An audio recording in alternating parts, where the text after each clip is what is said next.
do so effortlessly, Tom, and keeping this podcast under an hour and 78 minutes, which Scott and I were just unable to do yesterday.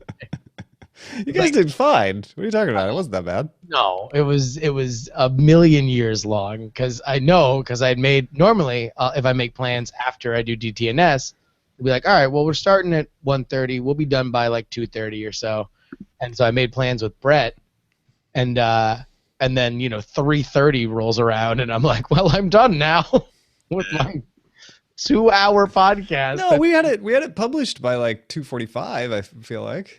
No, I Didn't don't. we? I think it was. I had a fever still. What do I know? Everybody was trying to get you to go back to bed.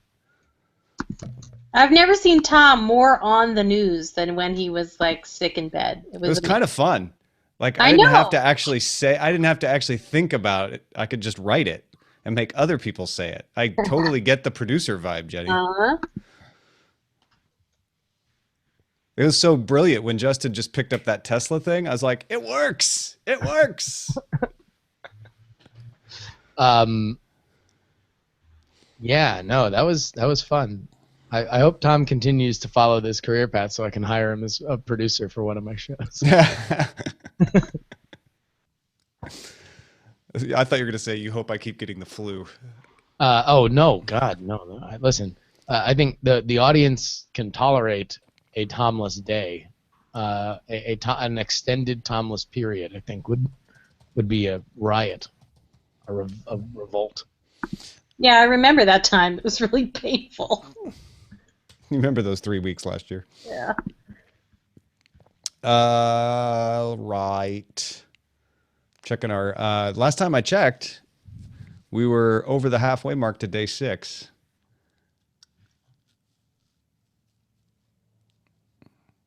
Yeah, we're barreling forward to day 6. Man. So yeah, so we got to start coming up with that next milestone. Once you get to day 6, I hope that it is just vindication for every time you've gotten an email from people saying that the show's too US-centric. You have a whole day now. You have 1/6 of the... Oh, sure. You just give the rest of the world 1 day. Yeah. No! No one will be satisfied unless you're just some globe-trotting hobo doing the show from different... What I've come to realize as we have expanded the coverage and the Daily Show to try to include more regions, which I think is great because I've learned all kinds of good stuff, is that everyone thinks expanding it to global coverage means expanding it to where they live. Yes. So if we have a week full of Indian coverage, I'll get an email from some guy in the UK like, why don't you do more global coverage? Exactly. It's like, oh, you mean where you live. I know. All the American fans should be writing about why don't you cover more things in my state? Yeah. Why don't you do more national coverage? And I've gotten those from people. Yeah. Nebraska sticks in my mind. Why don't you cover more Nebraska tech? Yes. I got an email from a guy in Omaha. And Omaha does have a pretty cool startup scene. Yeah. But anyway, yeah, that is not to say that I don't want us to continue to add international coverage. It's just that I think... No, it's good. I mean, the one I've always found really... I don't think distressing or vexing or anything is the right word, but just interesting about that kind of conversation is that you always... everything I've ever listened to, I've always wanted to know a region. You know, like that's part of why I can understand...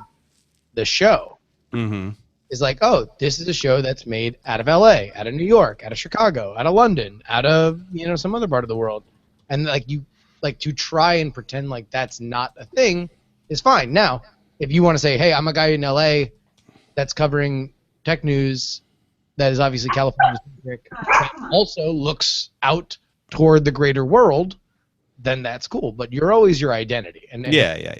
That's for sure.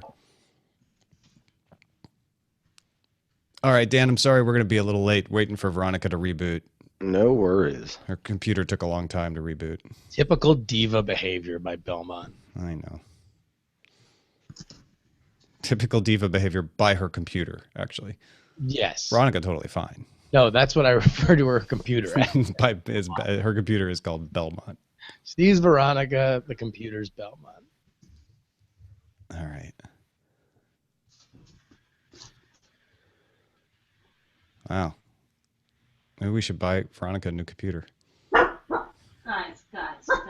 Dogs. Just 2 dogs today.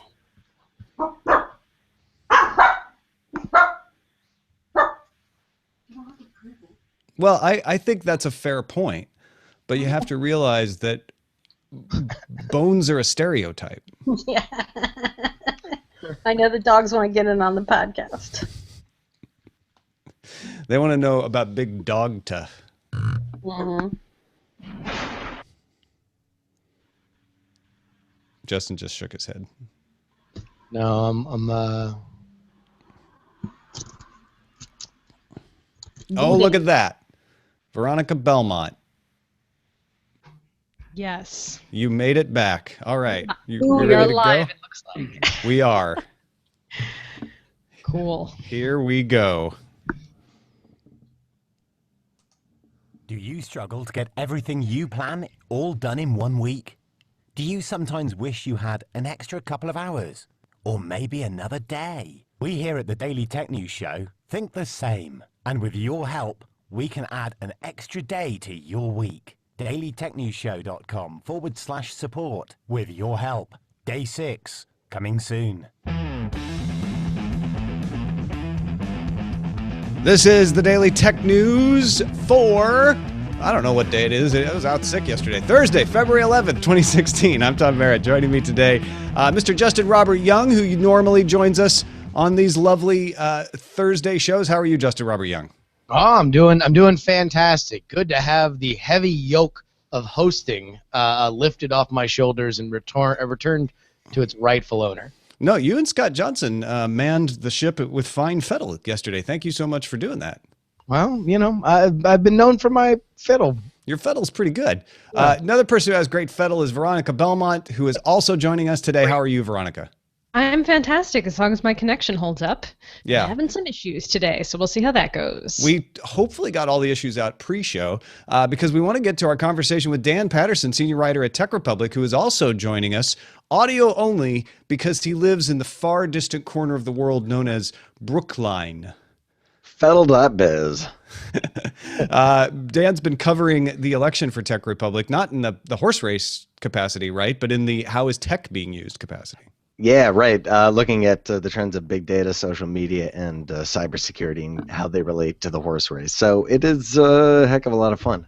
So he's been on the campaign trail. Justin's been on the campaign trail. For those of you who don't like politics, should be fine. We're going to talk about big data, social media, things like that, not particularly issues or who should be president or any of that stuff. But let's start off with the headlines. According to the Wall Street Journal's sources, Google is working on a standalone VR product that would not need a smartphone or PC. The supposed device would include a screen, high-powered processors, and an outward-facing camera, or maybe cameras.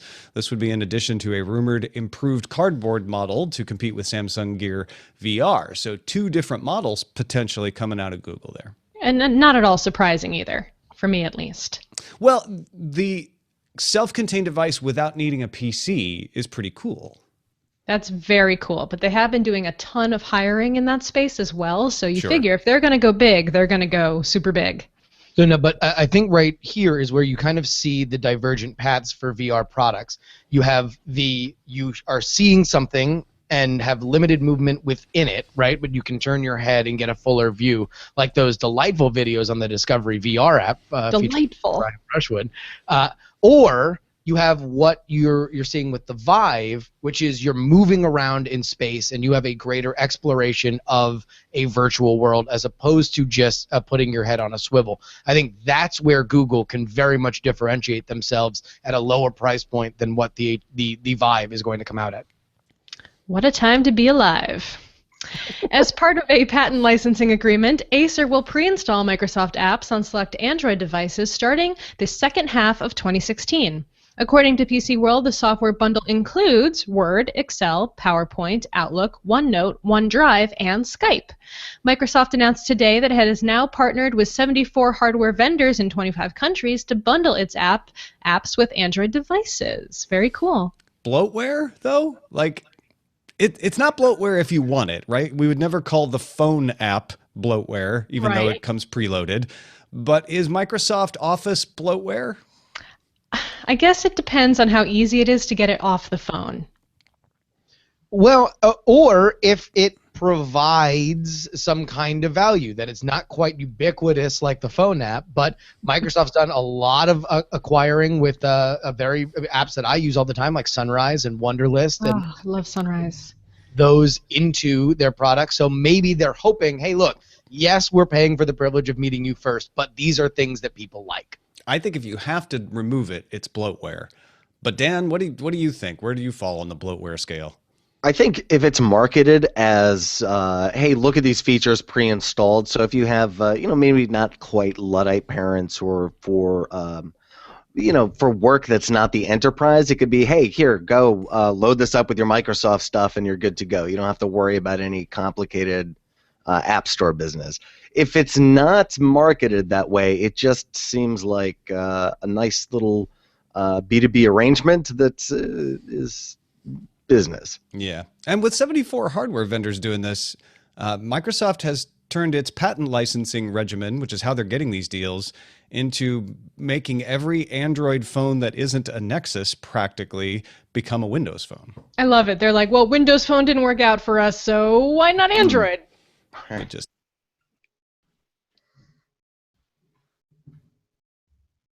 Oh no! I'm back. Am I here? I'm here. I'm here. You hear me? I hear you. So, just so you know, Tom's probably still doing. no, I'm right here. Okay, he's here. And I'll just edit that part out for the audio. Apologies, video viewers. But Justin, just start in on line 12 again, if you would, for the audio. You got it. Instagram announced today that it will begin showing view counts for videos in place of the like number. You can still click through to see the total number of hearts. 3 second counts as a view in this new metric, and Instagram told TechCrunch's Josh Constine that more updates to video creation and consumption are coming this year.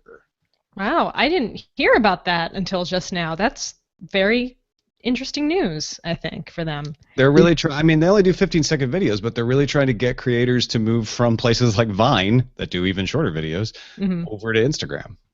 Well, and is this also the fact that Facebook has been successful with creating another video hub that's not YouTube, that's very mobile friendly, and now Instagram's like, well, hey, look, like there's a lot of people that use this function. Let's make it better and easier, and specifically for people that actually make money on it or to show viral success, let's have a big, fat, gaudy number like Vines do, which, I mean, like you can take a squirrel Vine and it's, because of how they count what a view is, it'll have 20 billion loops in 5 seconds.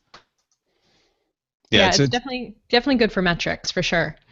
It's good for metrics, and it'll be good for advertising, like you say, and it'll be good for possibly for creators to get a little better of an idea without having to be a big advertiser. If you're a big partner with Instagram, you could see this already, but now everybody could see it. Kind of makes it more widely available how many people are actually watching this. Amber MacArthur does a show on Instagram. I think this will be handy for her. And you're always going to have more views than likes, right? Because somebody still has to view your video even if they decide to like it or not. So you are going, self-esteem is going up and not down. Good point. But no, then I'm like, well, so many people watch this, but nobody liked it, so what am I doing wrong? That's like. And we're back. And we're back. PC World reports on Qualcomm's Snapdragon Wear platform. The platform is meant to let Android Wear watches work without being tethered to a smartphone. For example, an LTE module can attach to the Wear 2100 chip and maintain acceptable battery life, at least according to Qualcomm. Wear 2100 is a smaller and more power-efficient version of the Snapdragon 400. LG said it will launch wearables with the Wear 2100 chip in them by the end of the year. That includes smartwatches, but some other things too. Reuters reports a person close to Google told it Google will change how it handles search results that are removed under Europe's right to be forgotten rules. Google has been removing results only for the country-specific version of its site, like google.fr for France. Google will now remove the results based on the IP address of the visitor, not the country-specific version of Google being used. And thanks to jsnphil for posting this over on the subreddit. Kind of an elegant way of complying. France was saying, look, you need to remove it from google.com too, because if I'm in France and I want to be forgotten, I shouldn't be able to get to it any other way. And Google's like, well, just because you have the right to be forgotten in France doesn't mean that you have the right to be forgotten in every single country on the planet. So it probably took a lot of clever coding, but they were able to say, okay, we'll turn this around and base it on the viewer. If the viewer is in the country where you have the right to be forgotten, then you will be forgotten. Blah, blah, comments on the specificity of IP addresses. Can you edit that out too as well, Tom? Thank you. Yeah, we'll get to that. Let's not start making specific demands. Starting with Chrome 49, Chrome for Android will support Bluetooth beacons. Google calls beacons the physical web. When a user walks by a beacon, they'll get a notification asking if they want to enable the physical web. After it's enabled, you can tap on a notification to see a list of nearby URLs. Chrome for iOS started supporting beacons through a widget last year. So they did this at CES, where you could actually get information based on where you were. There's also a lot of talk about, it'll be the parking meter that'll tell you how to pay for it, just because you're standing nearby it, or things like that. This is one of those things where I don't know exactly what it's going to be good for, and I hope there's a nice open standard so that all hardware can use it, but it could revolutionize the way we use phones in a location-based manner. So wait, give me an example of how they were using it at CES. So when you were near a booth, you would automatically be able to see, like, this is the information about that booth, these are the booths around you, because it would know exactly where on the floor you were based on the beacons. But through what app? Like, what were you looking at? I didn't use it. I just read about it. Like, I wasn't there. I don't know. I think you had to download a specific app to make use of it. Okay. All right, and so it would either push you a notification, or if you wanted to just have an idea of what things are around, you open up Chrome and it shows you a menu. Yeah, I mean, this is used in malls already, where they have beacon in the malls for iOS, and then you can walk in and a coupon code can pop up. Oh yeah. On your phone. Stuff and transportation. I mean, it's one of the things that kind of leans into. We're a long way away from true smart cities, but this is one of those things that can deliver pretty basic push notification stuff, right, for transportation, historic stuff, that kind of thing. Yep, absolutely. A report prepared by security researchers Bruce Schneier, Kathleen Seidel, and Saranaya Vijayakumar estimates that 63% of encryption products today are developed outside U.S. borders, and therefore would be unaffected by any U.S. laws that mandated encryption backdoors. The most common non-U.S. country was Germany, which is known to be against weakening encryption. So the report concludes that criminals would likely just choose a product that isn't subject to mandatory backdoor laws if such laws were put into place. I'm surprised, based on everything I know from watching Homeland, that Germany is against weakening encryption. I think they're very much about privacy in Germany. That was a joke about watching. I haven't watched Homeland, so that's why I didn't get that joke. Too bad.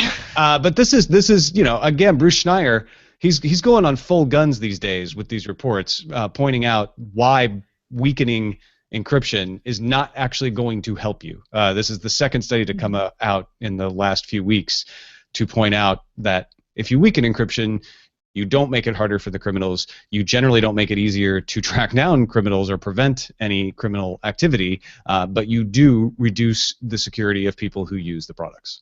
I think this is brilliant, and as I am sure Dan is well aware from being out on the campaign trail, now people who want encryption can finally make this a kitchen table issue by protecting American jobs. If you weaken encryption, the jobs go overseas. It's not bad, to be honest, yeah. And then you guys had that story yesterday that there's a bill being proposed in the House. I don't know how far it'll get, but that would make it illegal for states to weaken encryption. I think stories like this keep the issue top of mind and really push us. The general public just doesn't understand why we can't have backdoors to protect, against criminal activity. And I think we really do have to have people like Schneier pushing this and pushing it to keep it top of mind, to remind people this is not the right solution. All right, well, moving on, researchers at the Laser Interferometer Gravitational Wave Observatory Scientific Collaboration, did I get that? Or Yeah. LIGO, say they have confirmed the first direct observation of gravitational waves. The signals were detected September 14th, 2015, from two merging black holes. Their study was published in Physical Review Letters today. Einstein predicted such waves as part of his theory of general relativity in 1918. Indirect evidence of this was seen in, I think, 1974, but this is the first direct observation of it. And it's huge. This is like shaking the foundations of the physics world today. I don't know whether it will really have any bearing on tech, but it is such a gargantuan scientific advance, I figured we couldn't not notice it on the show.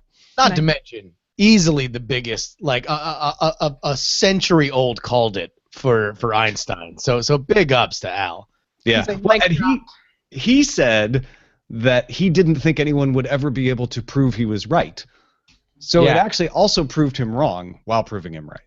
It proved, no one will ever be able to understand how brilliant I am. Oops, sorry, I was wrong. I'll take the L on that. And also a bunch of other things going on out there. The New York Times reports its sources say Pandora is working with Morgan Stanley to meet with potential buyers. Archive.org has a new section of emulated Windows 3.1 software. Yay. Go play some Windows 3.1 games, folks. LG showed off a quick cover case for its forthcoming G5 smartphone that allows touch control with the case closed. Case closed. That'll be being showed off at Mobile World Congress. And that, my friends, are the headlines that you and I put together. Thank you for joining me at dailytechnewsshow.reddit.com, and that is a look at the headlines. All right. How presidential candidates are using data has been something ever since the 2008. I almost said 2008 election, and we're going to start doing that. But since the Obama-McCain election, there's been a lot of talk about social media, big data. It seems like it's become a mature thing, Dan, and you've been out there taking a look at it. What have you found so far? Yeah, that's in fact the exact right way to phrase or to contextualize where data and social media are. In 2008, Obama, for us, Twitter was like here and established in 2008, but Obama really used it not just for messaging, but to also get a sense of what the electorate is, and it fed what's called GOTV, get out the vote. In 2012, this stuff was, it was really pretty sophisticated, and in Ohio they were running like thousands of simulations per day, and they were pretty confident that because of the data that they had aggregated in-house, the Obama administration or the Obama campaign, they were pretty confident they would take Ohio. This time, it is both the GOP and the Democrats are using data in really fascinating ways. One thing that we saw play out in Iowa was the campaigns that purchased big data from firms like L2 and Nation Builder were Ted Cruz and Marco Rubio. They spent almost $2 million apiece. Donald Trump only spent about $500,000 and didn't really apply data to his, they call it in the business micro-targeting. The ground game is the euphemism you hear. And that's like when people knock on your door, the canvassers or the mailers that come to your mailbox, the phone calls.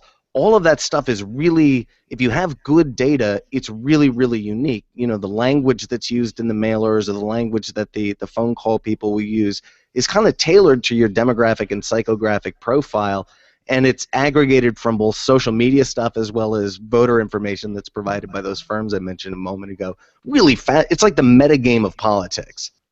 And that's kind of what actually a lot of people were saying about Trump in terms of Ohio, was that he didn't do enough groundwork, and so he didn't have the right data, Yep. and that was what kind of led to that colossal, like, what happened situation. That's exactly it. Iowa. It was Iowa, but Iowa.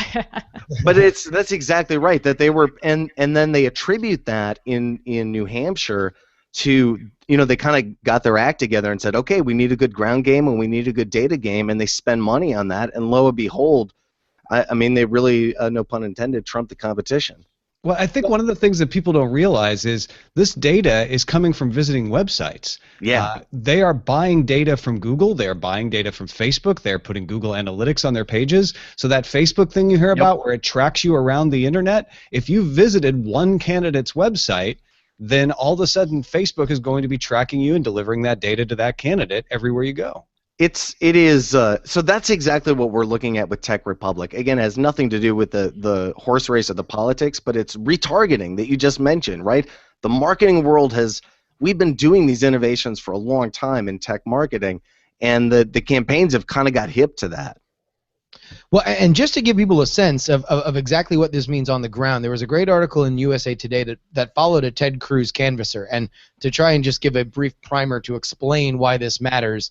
Beyond the horse race here, Ted Cruz spent very, very little time as a candidate in New Hampshire and yet overperformed his expectations, in part because he had this big data where canvassers knew what houses to go to, what houses are a waste of time, and specifically when he goes to your house, what issues you care about, so he can lead with the right thing. If it's religious freedom, then he's going to first start talking about that. If it's the fact that you don't want Donald Trump to get elected, then he's going to talk about, isn't it about time that we stop this other candidate? These are all little data pieces that were not specifically hadn't really been folded into the Republican side of the equation until this cycle, right, Dan? That's exactly right. I talked with Harper Reid, who was Obama's CTO, and Zach Moffat, who was Romney's digital director, and they're both pretty friendly. You know, all of the campaigns kind of understand the professionalism that has to go into it, and they respect each other. Harper said, we were just ahead of the Republicans in 2012. We just figured some stuff out that they didn't, and Zach said the exact same thing. And he said, we kind of learned from what they did over at the Democrats, and we built a machine now that we think rivals them. It's really fascinating to see how each of these, you'd think rivals kind of informs each other's decisions and play off of each other. So here's my question for you, Dan, because one of the things that we've seen, and this even spilled into some of the mudslinging earlier in the campaign between Bernie and Hillary, is where this data is coming from. How much comes from the parties, which buy a lot of this data and give it out to the candidates? How much is by the campaigns themselves? And specifically, are there advantages between each candidate based on the data that they've gathered that they would consider proprietary and not owned by the party itself? Yeah, so that is fascinating question. The Cruz campaign is a really great example. So they learned a ton from the Obama campaign, but then they did entirely in-house. They bought data from L2 and a couple other firms, but then hired their own data guys in-house. And then on top of that, if you've seen the Cruz app, they skinned an app that is entirely gamified. A lot of the check-in stuff and leaderboard stuff, and on the back end is this data that they acquired themselves and from big firms. On the Democrat side, it's a little different. I don't know if you recall the hack that happened a couple weeks ago, where the Bernie Sanders campaign was allegedly accessing data from the Clinton campaign, and that's because they all use the same database system that they buy from the Democrats on the back end, and they were able to kind of hack the URL and do some other little workarounds and access rival information, but that's only because it's the same tool built with just a different skin on top. And go ahead, Justin. Sorry, yeah. So they get the same data, and then each campaign interprets it based on the stuff that they get to then target things better for their canvassers and their call centers. Bingo. So this is the information provided by the Democrats, and then maybe they'll buy information from another firm, but it's like there's 5 or 6 different big slices of information, and how you interpret that information is just up to who's got the best data scientists. And all of this is being done by advertisers too, not just political campaigns. Yep. It's interesting to see it in political action because we probably get a better look at it because of the nature of how elections are carried out. But if you're sitting here thinking, well, wait a minute, so somebody could win a primary or win a state because they just happen to get a better data set than someone else, makes me wonder if our election system is really useful. Same goes with advertising. The companies win or lose based on whether their data about you correctly marketed their product in order to get people to buy it. It is not frightening, but daunting to think about how important this data can be. So one way to look at this is, kind of forget that this is politics going on. So Harper Reid told me this, and it was just kind of a revelation. He was like, forget the policies. This is like 10 different startups competing in a 6 or 12-month window to see who can be most efficient, who can develop a product that resonates with people, with consumers, and who can convert the people who are interested into active customers. Right? It's the same thing as like converting a lead into a customer. All of these voters are the consumers that are being onboarded. And he had this great analogy that campaigns really are like startups, because you have to learn how to add 50 people a week. How do you keep an organization afloat and focused on a mission, and at the end of the day, all work well together? Yeah, it's brand management. But yeah, now exactly. Let's also put this into the proper perspective, right? Because Trump has not spent near as much on data as some of his other candidates, and he romped in New Hampshire. In general, Dan, I'm curious to know where your take on this is. The campaigns that tend to spend a lot on this leading edge kind of stuff that was news-making 2 cycles ago just tend to be the campaigns that are maybe smarter run strategically, and that sometimes translates into great success. But other times, there are campaigns that have spent a tremendous amount of money. Some with candidates that have 3-letter initials for their names. So you're saying how much of this is Moneyball and how much it is Ron Washington? Yeah.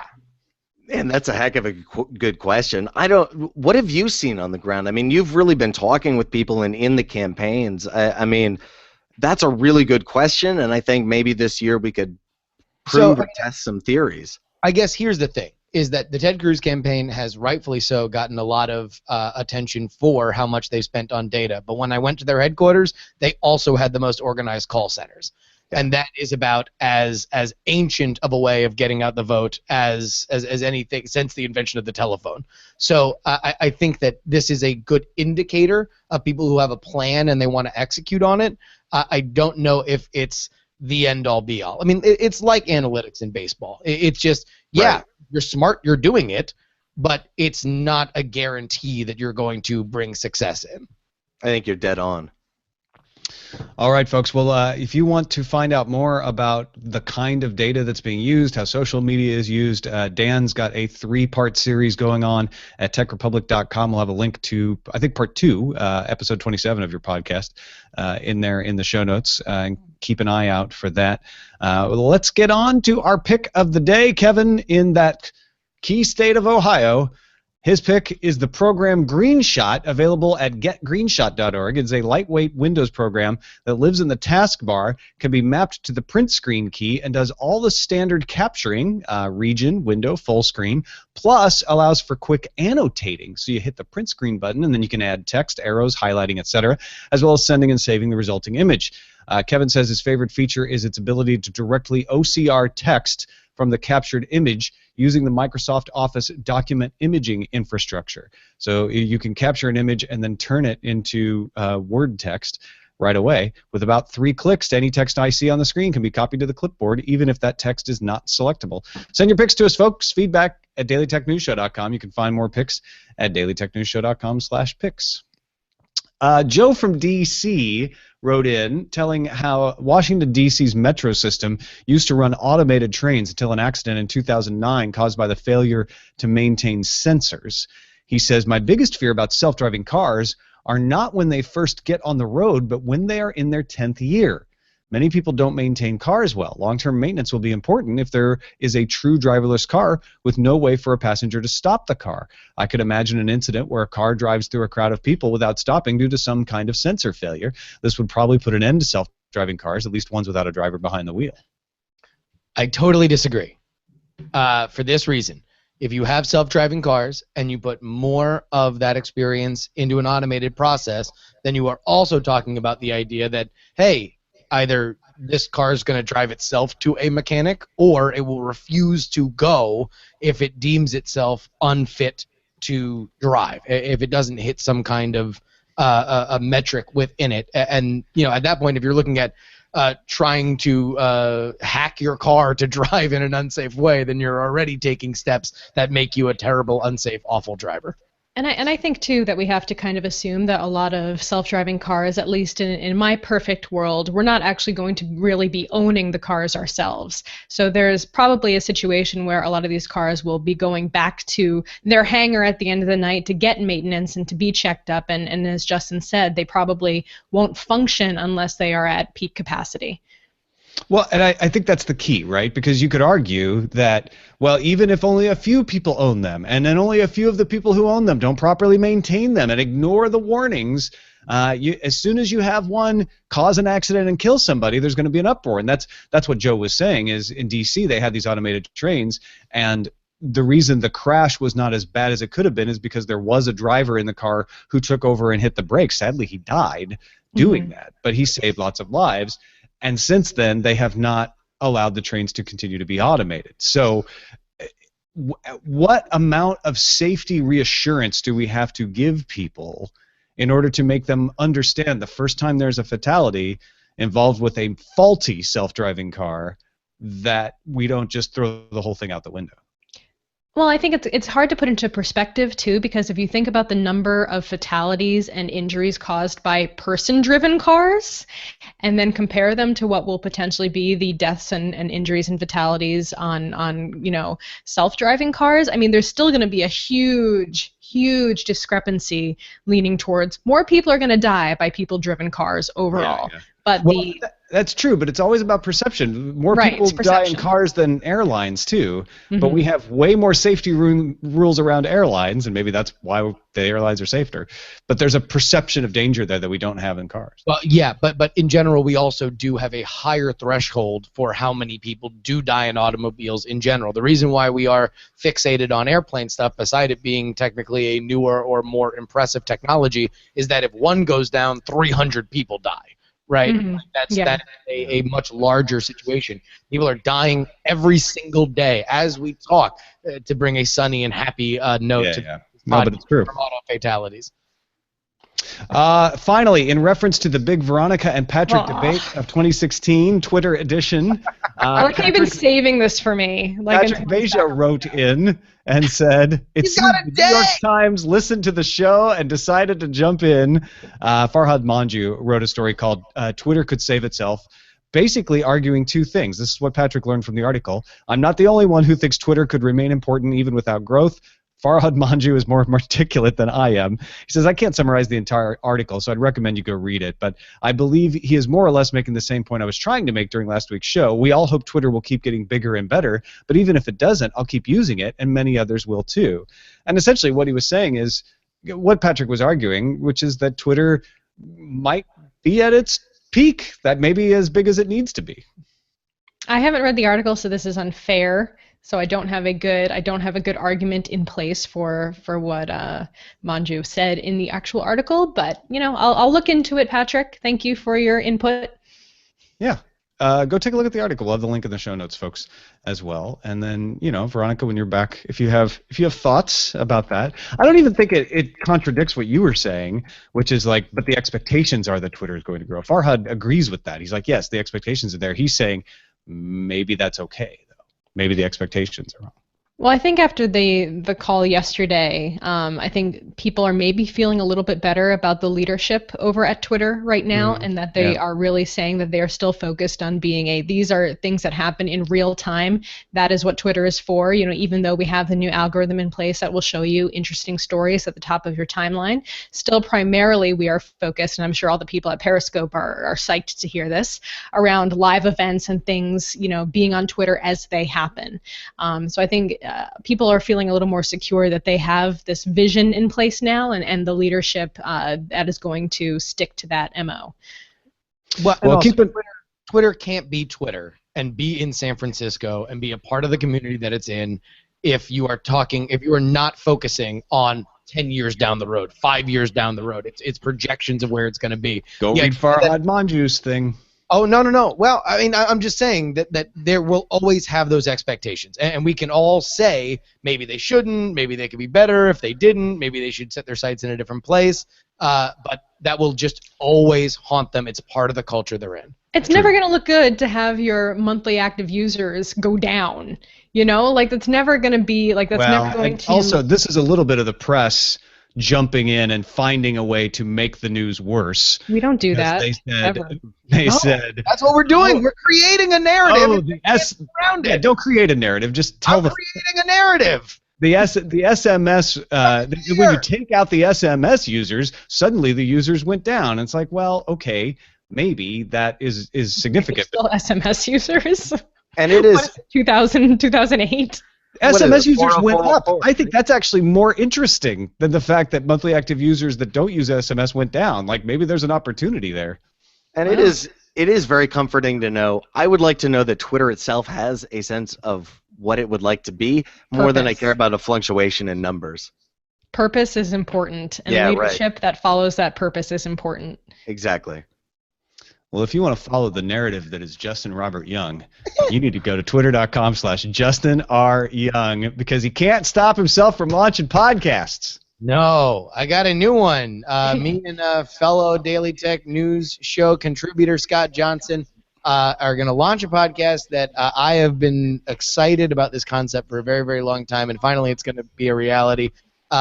Mondays, 5 o'clock Eastern Time, 2 o'clock Pacific Time, Scott and I will be taking live calls. We're doing a drive time call-in show that will be primarily focused on tech and geek culture. It's going to be your place to discuss the big movie that just came out. So we're doing a beta episode this Monday. You can find it on diamondclub.tv, Alpha Geek Radio, all the fine places where you find stuff with Scott and I. It'll be Hotline Monday. That will happen Mondays. We're going to do the beta, and then I don't know if we'll launch right out of there, but we're going to test some things out, and it's going to be a great time, and I hope to see so many of you there. Mondays when? 2 p.m. Pacific, 5 p.m. Eastern Time. Don't miss it, because you know when that hotline opens. It's literally I love the name Hotline, and I've just wanted to name something Hotline forever. Yeah. And I had to battle Scott because he's like, people are just gonna think about the stupid Drake song, and I'm like, no, don't let Drake ruin the phrase Hotline. Twitter.com/Veronica if you want to keep track of what Veronica's up to, including hosting Dear Veronica at Engadget.com. What else is going on? Snapchat mostly. I hit a Snapchat milestone today. I was very excited. Yeah. In terms of people who are watching my weird stuff. Snapchat Veronica Belmont is the username. Check it out. So I'm glad your yoga went well. Thank you. Yes. Oh, yoga was transformative today, Tom. Namaste for asking. No, I could tell. And Dan Patterson, twitter.com/Dan Patterson, and techrepublic.com, of course, to find his fine coverage these days. Tell people a little more about the project that you're doing on this campaign trail. Yeah, so this show is kind of a little nutshell of it. We are, again, not focused on the horse race, but through the entirety of the campaign, kind of tracking how startups and SMBs, small businesses, can learn something from the tactics and strategies of political campaigns. So check that out, techrepublic.com. Thanks to everybody at our Patreon, patreon.com/DTNS. We passed the halfway mark to the milestone for day 6. That means you will definitely get 2 episodes of day 6 this month, February, from Peter Wells. He's got the first one booked already. They will not be live to start with, but you will get them, and he will be recording them on his Monday, so our Sunday. Big thanks to them. And, of course, we're moving on up towards the actual milestone to get him to do it once a week and have an Australian edition of Daily Tech News Show every week for you. Patreon.com/DTNS. Our email address is feedback@dailytechnewsshow.com. Give us a call, 512-59-DAILY. It's 512-593-2459. Catch the show live Monday through Friday, 4:30 p.m. Eastern at alphageekradio.com and diamondclub.tv. And visit our website, dailytechnewsshow.com. Back tomorrow with Darren Kitchen and Len Peralta. No, not Len Peralta, but Darren Kitchen. Talk to you then. This show is part of the Frog Pants Network. Get more at frogpants.com. Diamond Club hopes you have enjoyed this program. Boom. Good show. What should we call it? Excellent. Thank you, guys. Yeah, thank you, Dan. You gonna hang around, or you need to get going? I got to bounce. Stories. Yeah, I figured you probably did. So huge thanks for taking time to chat with us. Oh, yeah. Huge thanks for having me. I really appreciate it. And Justin, we'll maybe chit-chatter on Twitter about the campaign. Absolutely. No, shoot me a line. I wish I would have known that you were in Manchester. If only we had a mutual friend that could have connected us. That would have been really nice. No worries. It was a circus. No, it certainly was. It was super great. But yeah, no. We'll chat on Twitter. Badass. See you guys soon. See you, buddy. Bye. Bye. You know those Ohio primaries. I don't know how that came out. That was embarrassing. He just said Ohio because he was talking about the 2012 election, so that's how it got stuck in your head. Someone did say Ohio? He was talking about Ohio from a previous race, so it put Ohio in your head. That's it. Okay, that makes sense. Ohio was the big battleground. Yeah. That Obama was sure that they were going to win Ohio, which was like thought to be encroached by Romney because of their data. That's what it was. Oh my God! We just dodged the Are you kidding me? I can't believe that just happened. That's the best behaved glitch I've ever seen. Well done, glitch. Please. I haven't seen any titles that made me feel like I had to have them as the title. I like that one. There's so many of me. I'm definitely going to go again. It's definitely going to happen again. I can't believe it waited until the end of the show to keep happening. That's amazing. Amazing. Hold on. 3 Veronicas online. 3 Veronicas online. I feel like this will just be. Oh, no, nope. Yep, still. I'm here. I'm here. Oh, okay. Yeah, you're here. I'm here. You're here. Veronica's here, everybody. All right, let's see. What should the title be? 2 Veronicas. So many Veronicas. So many Veronicas. Anyone see anything that makes you say, hey, this is a title? It seemed low on title suggestions today. A little low on titles today. Maybe, I don't know if Showbot was buggy. There's just not as many of them in the list as usual. You guys just not feeling it? Chat room? Patrick Beja wrote in. I like that one. Y'all have the flu. I feel like he's haunting me. Like even when I'm not on the show with him, like the specter of Patrick Beja and this Twitter argument just keeps popping its head back up. Like, yeah, he's got his own day. He can take shots. He doesn't need to email in, right? I know. Give me well, I can't say my day because technically that email has been in the lineup since 8 this morning, though. Well, I didn't get that far. I was yoga-ing, okay? Namaste. Give me my yoga-ing. Wait, so what was your side of that debate, Veronica? My side of the debate was basically that Twitter's not going to last if it can't demonstrate that it's, growing and has some kind of plan for making its shareholders money. So, but by last, do we mean like existing or selling or being? Yeah, like in some way they're going to have to they're probably going to have to sell or they're going to have to start making money of their own, and there's not a lot of confidence right now in terms of the leadership and the direction, but some of that's being rectified. So hopefully it will continue to be okay. But they've just not shown a lot of any growth really, so that's problematic for a company like that. It really is a problem when you start to look at it's not that there are other popular social networks, but like something that was thought to be kind of not an also-ran, but something that would be sub-Twitter like Instagram now has more users than it. And it's just like rocketing in terms of new users and growth and stickiness and everything. I mean, it's crazy. And Snapchat even. Look at Snapchat. I mean, they're crushing them. If I understood Manju's point, he was saying we're thinking about maybe. He was saying maybe. He wasn't even saying, this is the only way to think about it. He's like, maybe we're thinking about Twitter wrong. Maybe we shouldn't be comparing it to Facebook and Snapchat. Maybe it is a different tool. Well, that's what, I saw that quote where it was like, don't think of it like Wikipedia. Don't think of it like, a news thing. So who knows? And to me, the larger question is, does every successful social networking service have to have 1 billion users? Is that the new metric for success, or can one thrive and be influential? Look, the New York Times has a pathetically small number of subscribers to the actual paper and not that many more subscribers, and they still retain a huge amount of influence, rightly or wrongly. So I don't know.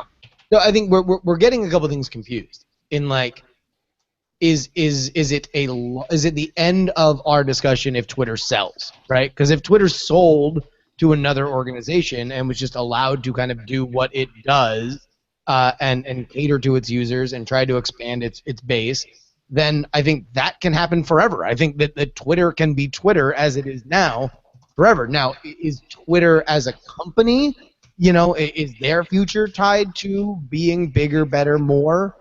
Yeah, I think that Veronica's 100% right that Twitter as a company relies on that kind of growth. But Twitter as a website, Twitter as something that I'm going to use every day, yeah, that'll be the same if it's sold to Snapchat tomorrow. Well, no, and it doesn't even. And this is the discussion we were having when Patrick was here, and I think Patrick felt a little alone.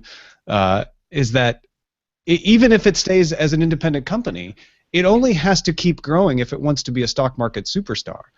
It could easily take itself private, like Dell did, or it could just, end up being a stable stock and say, look, we're not going to go for growth. That's problematic based on investors who want their return, and that's the pressure to grow. And that's where Veronica has her most solid point, is like, yeah, but they've taken all this venture capital money from people, and those people want a return. They don't want to see stability. They want to see growth. But Patrick's not wrong that they wouldn't even have to sell to anybody and possibly create a stable business. It also matters for culture, and it also matters for hiring. Well, yeah, independent Twitter is very different than Verizon-owned Twitter. Yeah, and people, top talent, don't want to go to a company that's flat. They want to go to a company that's got upward momentum, forward momentum. They want stock options that are going to get more valuable. That's the way you get top talent. Yeah. Well, or just white hot, right? Just exciting. I mean, that's when I was saying, like, the culture of this area, and you only have to talk to a few people that work in tech to understand that, like, everything is focused like in the idea of 5 and 10 years down the road. What could this be 5 and 10 years down the road? And that's why explosive companies are catnip, because, like, oh my God, imagine where this can be in 5 or 10 years. I want to be here now because I'm seeing the future. Well, that's why Twitter's already losing talent. I mean, people want to go to companies like Slack. They want to go to companies like Snapchat down in Venice. They want to go to companies like, even Facebook, because they're doing so many cool things. So it's difficult. But Stoic Squirrel makes a point. Twitter could still do exciting things without being focused purely on growth. And if they were a really good company to work for, that kind of stability could be attractive to a lot of people. Yeah, I don't know if they are a really good company to work for. I think the culture has made it so that you as a company feel you can only be focused on investor maximization or in trouble. And there should be a third way or a fourth way.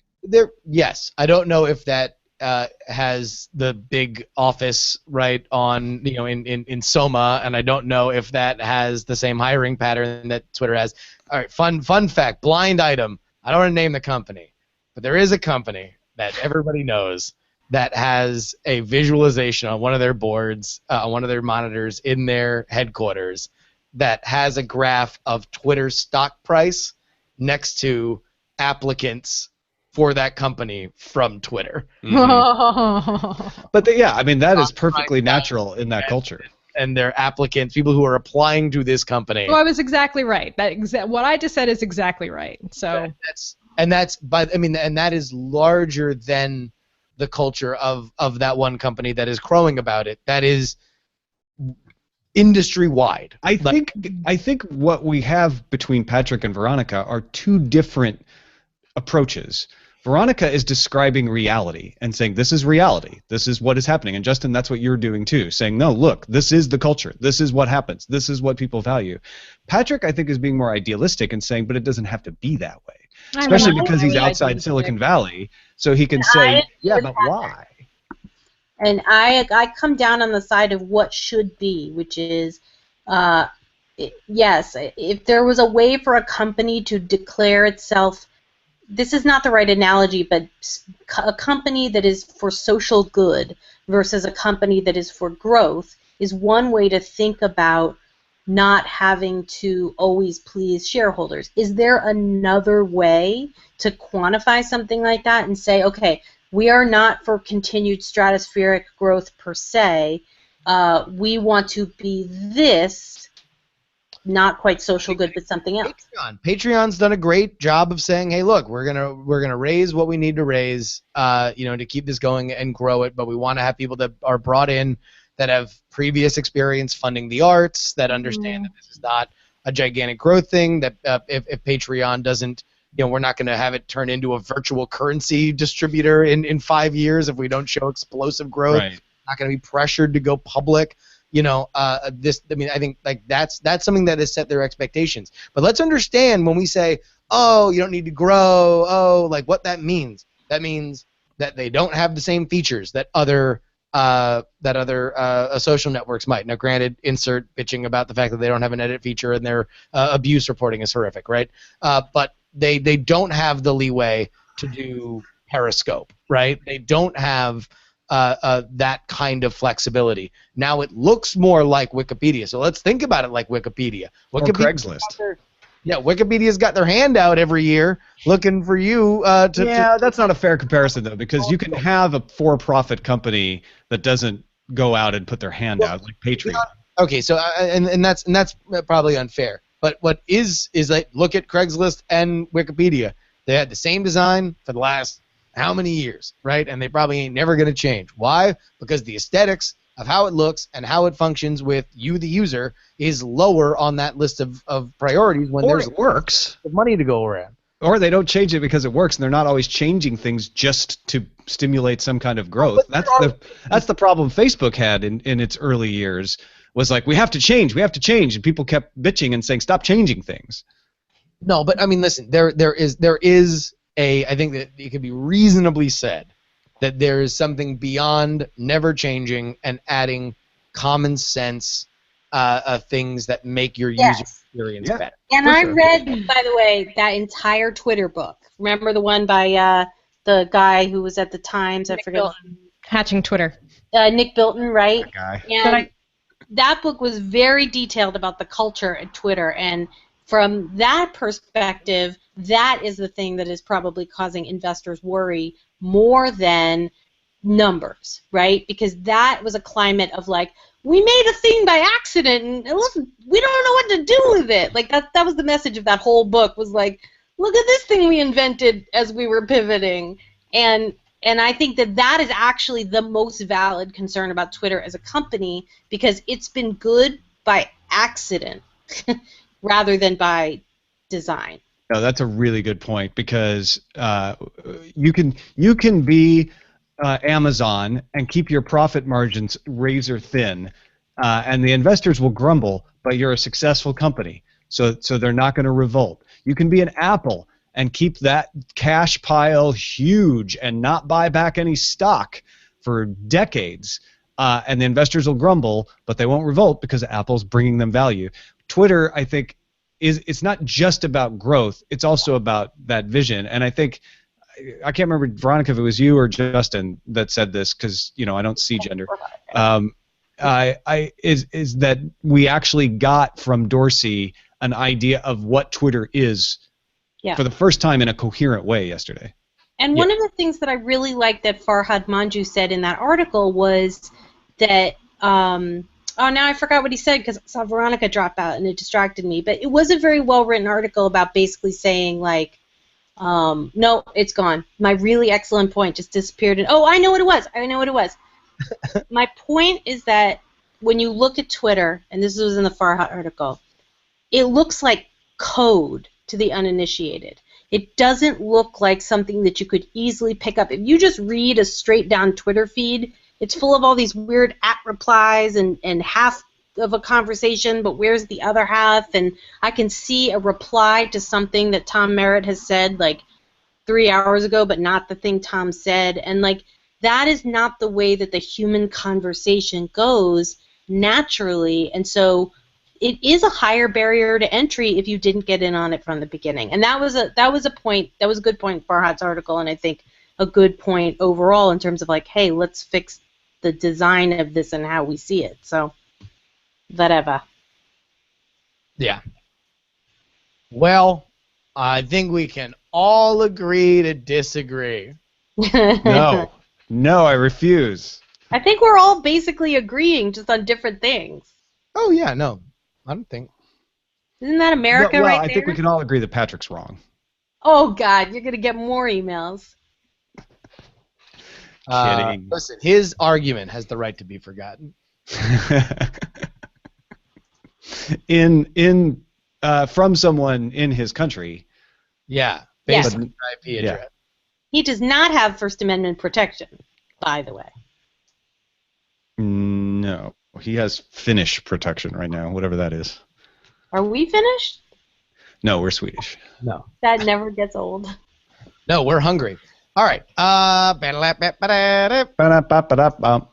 I'm pasting the Out, bed in right now. folks. Hearts. Oh, Justin, thanks for Hey, being on 2 the days in a show row. today. Thanks, man. Happy to do it, as per usual. Awesome work. Guys. I'm going to go eat ice cream. That's my plan. Are you? I've got a plan, and it involves ice cream. Are you screaming for ice cream? No, I'm mildly interested. I'm not screaming.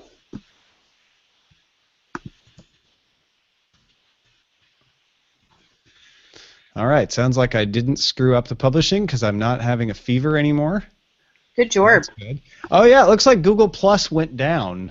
So there were Google problems today. Yeah. That may be part of Veronica's issue. She just may be suffering randomly more than the rest of us. That's weird.